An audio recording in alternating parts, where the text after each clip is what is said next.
अस्सलाम वालेकुम dear learners, कैसे आप सब। उम्मीद करता हूं कि आप सब खैरियत से होंगे। This class is for class बीजी 5th semester. Paper is educational technology and ICT. ठीक है बेटा, और आज हम लास्ट लेक्चर पढ़ने वाले हैं क्योंकि एजुकेशनल टेक्नोलॉजी एंड आईसीटी में आपके 3 ही यूनिट्स है। I think it is a major और minor, I don't know, but आपके सिलेबस में है। ठीक है, तो आज नहीं बट कल हम आपका सिलेबस जो है अच्छी तरह से कवर करके देंगे, और उसके बाद जब आपके एग्जाम में जस्ट 15 डेज रहेंगे ना, तब हम आपको इंपॉर्टेंट क्वेश्चंस भी देंगे। आपको टेंशन लेने की जरूरत नहीं है। और हाँ बेटा, अगर आपको नोट्स चाहिए ना, मेरी एप्लीकेशन डाउनलोड करो शाहिद सरस एजुकेशन पॉइंट, वहां पे जाके आपको फ्री नोट्स मिलेंगे बेटा, no charge at all. Okay, तो आपको ये सारे नोट्स जहां से मैं पढ़ा रहा हूं ना, तो ये ऑलरेडी मटेरियल बना हुआ है। एक तो आप लेक्चर मेरा देख ही रहे हो, प्लस उन नोट्स को वहां जाके डाउनलोड करो, प्रिंट निकालो और अच्छे से तैयारी करो। ठीक है बेटा, तो चलिए बेटा आज हम डिस्कस करते हैं। आज लास्ट टॉपिक है। What is today's topic? It is Dalton plan बोलो या डाल्टन मेथड ऑफ टीचिंग बोलो। समझ आ गए बेटा? ये बहुत ही इंपॉर्टेंट क्वेश्चन है। चांसेस आर देयर कि ये वाला क्वेश्चन जरूर पूछा जाएगा। की कंस्ट्रक्शंस आपको याद रखेंगे, यानी what are the important features of the Dalton plan, और डाल्टन प्लान क्या है, meaning of the Dalton plan, ये भी आ सकता है ना। उसके बाद हम स्टेप्स पे आते हैं एंड देन उसके बाद हम बेनिफिट्स पे आते हैं, यानी need and importance of the Dalton plan. Okay बेटा, तो चैनल पे अगर आप नए हो, पहले चैनल को सब्सक्राइब करो, प्लस अगर लास्ट तक लेक्चर जरूर देख लेना। अगर आपको अच्छा लगता है then like it, then share it.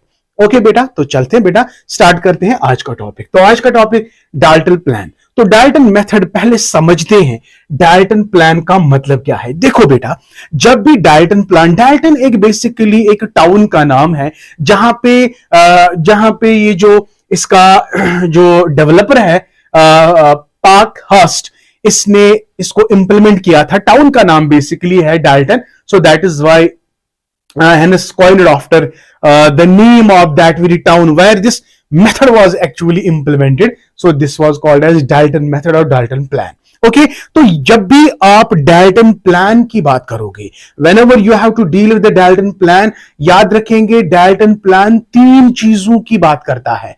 क्या बात करता है? डाल्टन प्लान से आप बच्चे में ऑटोनॉमी डेवलप करोगे, बच्चे में आप रेस्पॉन्सिबिलिटी डेवलप करोगे, और बच्चे में आप सेल्फ डायरेक्शन दोगे। कितने चीजें? 3 चीजें आपको रिमेंबर करने हैं whenever you are writing about Dalton plan और डाल्टन मेथड। ये वो मेथड है जो किसने डेवलप किया? एग्जैक्टली ये डेवलप किया था हेलेन पार्कहर्स्ट। तो हेलेन पार्कहर्स्ट ने इसको 20th सेंचुरी में डेवलप किया। ठीक है, और ये कह रहा है कि ये एक प्रोग्रेसिव एजुकेशनल अप्रोच है डिजाइन टू प्रमोट। यहां पे इंपॉर्टेंट है, अगर कल आपसे पूछा गया व्हाट इज डाल्टन प्लान और व्हाट इज डाल्टन मेथड, आपको दिमाग में रखना है Dalton plan is that educational approach that was developed by Helen Parkhurst in the early 20th century, and it is a progressive educational approach. It is a progressive educational approach designed to, the main thing that is in it is promote students autonomy. Students autonomy का मतलब क्या? हमेशा याद रखना है बेटा, there is a concept there is a concept dependency versus autonomy. Dependency का मतलब है बच्चा किसी स्टेज तक अपने पेरेंट्स पे, अपने टीचर्स पे डिपेंडेंट होता है, लेकिन टीचर का मेन प्राइम फोकस क्या होता है? ये डिपेंडेंट से मुझे कहां तक लेना है? ऑटोनॉमी। वो थिंक खुद करना चाहिए, डिसीजन खुद लेने चाहिए, ये सारी चीजें इसमें डेवलप होनी चाहिए। अगर आप सेल्फ ऑटोनॉमस बन गए, आपके अंदर रेस्पॉन्सिबिलिटी का कॉन्सेप्ट आ जाएगा, आप में डायरेक्शंस का कॉन्सेप्ट आएगा, आपको किस दिशा में जाना है। तो ये बात डाल्टन मेथड से आपको मिल रहा है। डाल्टन मेथड जो है, ये वो मेथड है, वो एजुकेशन अप्रोच है, it is actually designed to promote students autonomy, to promote students responsibility and to promote student self direction. समझ आ गए बेटा? यही 3 चीजें आपको याद रखने हैं when you are suppose to write on what? What is a Dalton plan? Okay. Named after the town Dalton, Massachusetts, where Parkfast implemented her ideas. तो Parkfast जो हुए implement अपने आइडिया के उस टाउन का नाम था डाल्टन. ये Massachusetts, I don't, I'm not in a position to pronounce it well, so whatever you will pronounce, but remember this thing, it was actually the town, it was actually the town Dalton in this very area. तो जहां पे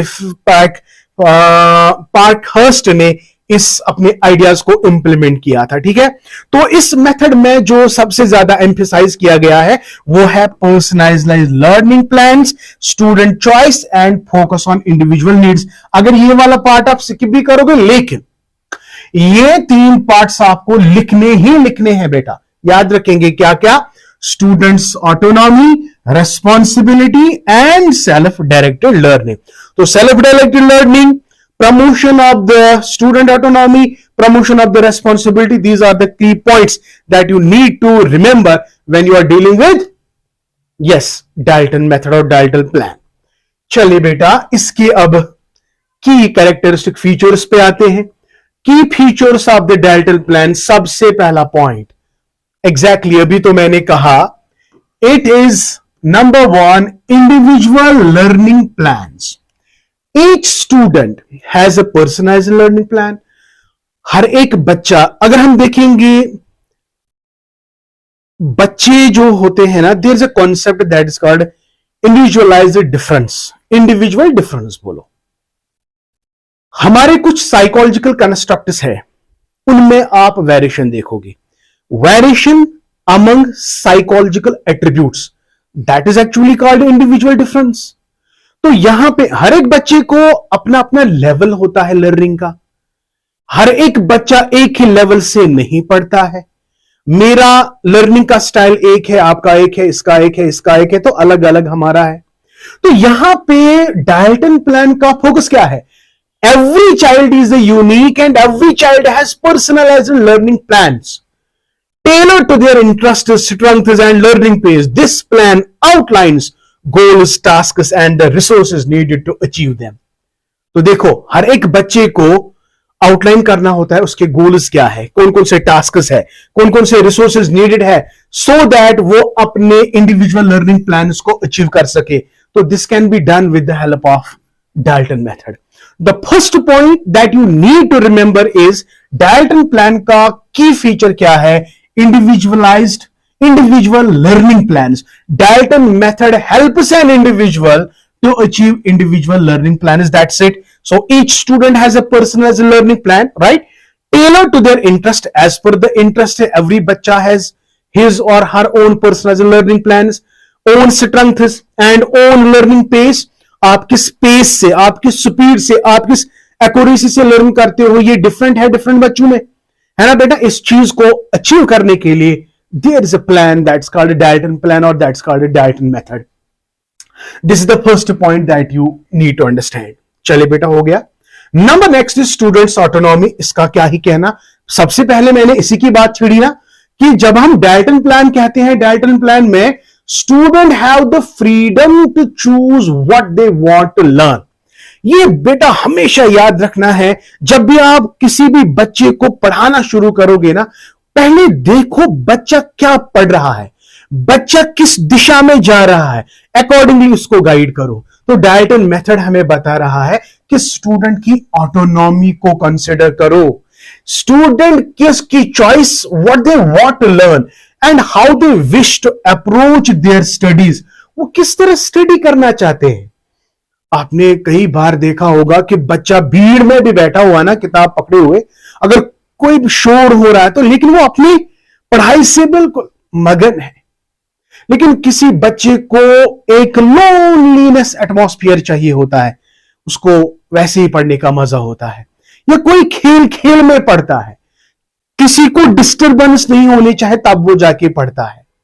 तो हर एक बच्चे को अपनी अपनी autonomy होती है, बच्चे को चूज करना होता है कि वो कैसे पढ़े, किस तरह पढ़े. This autonomy encourages engagement and motivation. अगर आपने बच्चे को वो motivational autonomy the, autonomy does it mean आप इसको फ्रीडम दो, जो वो चाहेगा उसकी डिमांड्स को फुलफिल किया करो? No my dear, it is only when it is the task of the learning, when it is the task of the learning, at the time of learning, provide a child autonomy. बच्चे का मन क्या क्या बोल रहा है, किस तरह वो पढ़ना चाहता है, let him or her, है ना बेटा? तो इससे क्या होता है, बच्चे के अंदर सेल्फ मोटिवेशन आ जाता है। एग्जैक्टली सेल्फ मोटिवेशन आ जाता है, वो एंगेज्ड रहता है अपनी स्टडी से। As learners are more invested in their choices, choice is very much important my dear. बच्चे की चॉइस को ना छीना करो। अगर बच्चे की चॉइस को हम छीन लेंगे ना तो we are no more the teachers, right? तो बच्चे के इंटरेस्ट क्या है, बच्चे के चॉइसेस क्या है, पहले उनको कंसिडर करो। Dalton plan is purely psychological here, right? So this is the second point that's very much important कि students autonomy is one more key feature of the Dalton plan. Number next is self pacing. ये तो already मैं कह चुका हूं, अपनी pace, अपनी speed से, अपनी एक्यूरेसी से बच्चा पढ़ रहा है। So we should not hinder, we should not हमें उसको छेड़ना नहीं है।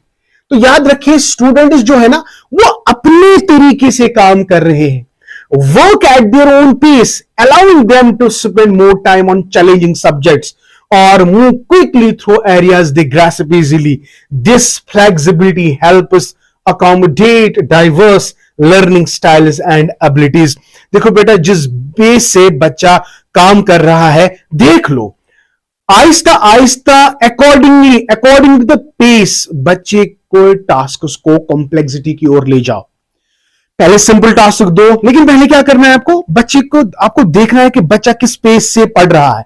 अकॉर्डिंग टू द पेस आपको अपने टास्क को चेंज करना है। तो इससे क्या होगा, वो अकोमोडेट हो जाएगा डाइवर्स लर्निंग स्टाइल्स में और उसके अंदर ऑटोमेटिकली बहुत सारे एबिलिटीज डेवलप हो जाएंगे। तो ये भी एक की कंस्ट्रक्ट है क्या, सेल्फ पेसिंग। आई होप बेटा ये वाला पॉइंट भी आपको समझ आ गया। So nice. Number next, collaborative learning. Collaborative learning मुझे लगता है कि तीनों में एक ही पॉइंट है जो कॉमन है। मैंने प्रोजेक्ट मेथड पढ़ाया, मैंने ह्यूरिस्टिक मेथड पढ़ाया और आज मैं डाल्टन मेथड पढ़ा रहा हूं। यहां पे मैंने तीनों चीजों में एक चीज का सिमिलैरिटी देखी, प्रोजेक्ट मेथड, कोलैबोरेटिव वर्क। तो यहां पे भी कोलैबोरेटिव वर्क है। While students work independently, collaboration is encouraged. Students can share insights, ask questions and help each other, promoting a sense of community within the classroom. आपको पता है कि student when he learns independently, तो अगर वो किसी group में है, मैंने क्या पढ़ा, इसने क्या पढ़ा, इसने क्या पढ़ा, हम आपस में डिस्कस करेंगे।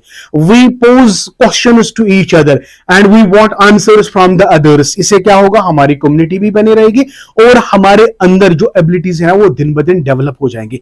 तो collaborative work, when there is a talk of work independently, आप अपने तरीके से काम कर रहे हो, लेकिन साथ में देयर मस्ट बी कोलैबोरेशन, क्योंकि एक बच्चे की इंडिपेंडेंट लर्निंग, दूसरे बच्चे की इंडिपेंडेंट लर्निंग, ये मुझे कब पता चलेगा, जब हम इनको कोलैबोरेटिव एटमॉस्फेयर में डालेंगे। तो उनमें कितना इंसाइट डेवलप हुआ, वो कितना जानते हैं, तो वो हमें पता चलेगा थ्रू डिस्कशन, थ्रू क्वेश्चन वगैरह वगैरह। Got my point? Yes, exactly. तो this is what we call as collaborative learning. आगे बढ़ते हैं बेटा। Yes, focus on practical work. तो अगेन, तो यहां पे जो फिफ्थ पॉइंट है ना, Dalton method encourages practical hands on activities. This might include, Dalton method में हम प्रोजेक्ट्स भी देते हैं, एक्सपेरिमेंट्स भी देते हैं, रियल वर्ल्ड एप्लीकेशंस भी देते हैं, concepts, reinforcing the relevance of what students are learning. Again, I think this component is very much similar to what we studied in project method or heuristic method. What is focus on practical work? आपको नहीं लगता कि तीनों चीजों का focus है, practical, heuristic में practical, project में प्रैक्टिकल और डाल्टन में भी again practical.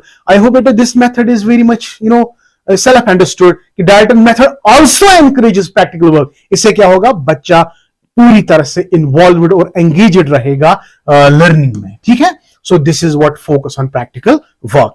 And last one, इसी के साथ हम इसको क्लियर करेंगे, teacher as facilitator. As I already told you, when you say teacher as a facilitator, then the role of a teacher is behind the curtain. No teacher को खाली direction देना है, टीचर को क्वेश्चन सॉल्व नहीं करना है। अगर आपको कोई टास्क दिया जाता है, टीचर सॉल्व नहीं करेगा, टीचर आपको दिशा दिखाएगा, डायरेक्शन दिखाएगा, काउंसलिंग कराएगा, गाइड करेगा, लेकिन सारा काम आपको खुद करना है। This is what we called as teacher as a facilitator. In the Dalton method, the teacher's role shifts from traditional instructor to facilitator. What does it mean? Teacher guide students, provide resources, and support them in their learning journey rather than delivering lecture. तो यहां पे direct involvement teacher की नहीं है। यहां पे teacher आपको motivate करा सकता है, टीचर आपको रिसोर्स प्रोवाइड कर सकता है, ना कि टीचर आपको सीधे काम के बारे में पढ़ाएगा। सो यहां पे ट्रेडिशनल से फैसिलिटेटर का रोल शिफ्ट हुआ है डाल्टन प्लान में। आई होप बेटा आपको ये सब समझ आ गया। तो जल्दी जल्दी से हम आपको बताएंगे what we read, what we studied in today's lecture. हमारा लेक्चर डाल्टन प्लान था। डाल्टन प्लान बोलो या डाल्टन मेथड बोलो, इसमें तीन चीजें याद रखेंगे। Dalton plan here means to promote students autonomy, students responsibility, and students self-directed learning. This is point number 1. It was given by Helen Packhurst in early 20th century. Got my point? And so far as the key constructs are concerned, number 1, individual learning plan इसमें help करता है। Number next, student की autonomy को focus करता है। Number 3, self pacing पे focus करता है। Number 4, collaborative learning is again the very much important feature of the Dalton plan. And then we have focus on the practical work. And then the last one and most important, that is teacher as facilitator. उम्मीद करता हूं कि ये Dalton plan भी आपको समझ आ गया, Dalton plan के की कैरेक्टरिस्टिक्स भी आपको समझ आ गए। इंशाल्लाह tomorrow we will complete your syllabus. तो tomorrow I will be taking steps in implementing the Dalton plan, and then we have benefits of the Dalton plan. ठीक है बेटा, so till then, goodbye, have a nice day. Thank you so much. Thank you. May Allah bless you and keep always learning.